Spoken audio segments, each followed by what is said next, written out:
Kilimandžáro. Hora, ktorá sa dvíha z africkej savany ako obrovský kamenný ostrov. Pre mnohých je to splnený sen, pre iných životná výzva.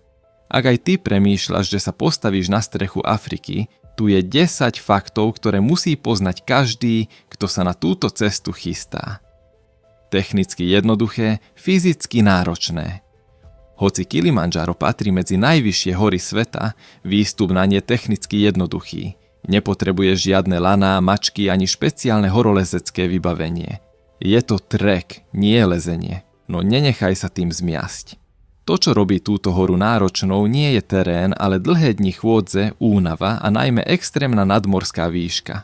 Mnohí športovci, ktorí sú v skvelej kondícii, zlyhajú práve kvôli výške, zatiaľ čo úplní začiatočníci môžu vystúpiť bez väčších problémov. Výšková choroba si totiž nevyberá. Najväčší nepriateľ, nadmorská výška. Uhurupík, najvyšší bod Kilimandžára, leží vo výške 5895 metrov. To je výška, kde už telo bojuje o každý nádych. Príznaky výškovej choroby môžu prísť rýchlo. Bolesť hlavy, nevoľnosť, strata apetítu, závraty či nespavosť. Preto je kľúčové tempo, hydratácia a dobrá aklimatizácia. Najväčší nepriateľ nie je skala pod nohami, ale vzduch, ktorý je čoraz redší. Ideálny výstup trvá 6 až 9 dní. Existujú aj kratšie 5-dňové varianty, ale štatistiky sú neúprosné. Čím dlhšie ideš, tým väčšia šanca, že sa dostaneš na vrchol. Dlhšie trasy umožňujú telu postupne si zvykať na výšku, čo je rozhodujúce. Najlepšie aklimatizačné podmienky ponúkajú trasy ako Lemosho, Machame či Northern Circuit. Každá trasa je iná. Každá trasa na Kilimandžáre má svoj vlastný charakter. Machame je najpopulárnejšia a ponúka nádherné výhľady, no býva preplnená. Marangu je jediná trasa s chatami, čo ju robí logisticky jednoduchšou, ale aklimatizačne slabšou. Lemosho je považovaná za najkrajšiu a najvyváženejšiu. Rongai vedie zo severu, je pokojnejšia a suchšia, čo je výhoda počas dažďov. A Northern Circuit je najdlhšia, najdrahšia, ale zároveň s najvyššou úspešnosťou. Výber trasy je jedno z najdôležitejších rozhodnutí, ktoré ovplyvní tvoju šancu dostať sa na vrchol.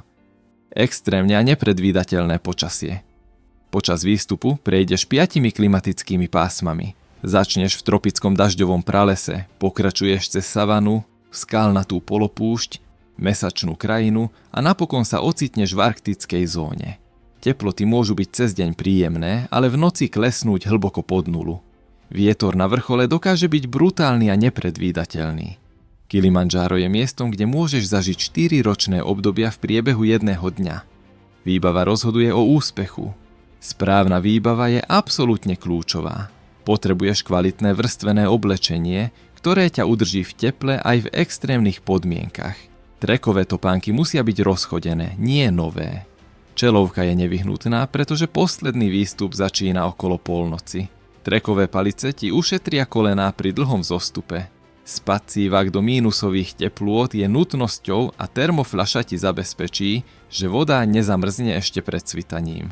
A najdôležitejšie pravidlo výbavy znie: nič nové neber na výstup. Všetko musí byť odskúšané. Výstup musíš absolvovať so sprievodcom.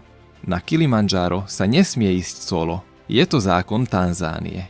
Každý turista musí mať sprievodcu a nosičov. Nosiči nesú väčšinu výbavy. Ty nesieš len denný batoh. Je to bezpečnostné opatrenie, ale aj spôsob, ako Tanzánia podporuje miestnu ekonomiku. Títo ľudia sú často najväčší hrdinovia výstupu. Hydratácia je kritická. Odporúča sa vypiť 3 až 4 litre vody denne.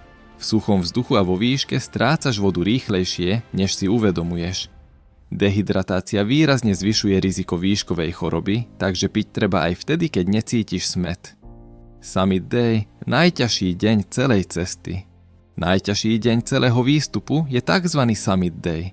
Začína sa okolo polnoci. V tme, zime a vetre stúpa 6 až 8 hodín na vrchol.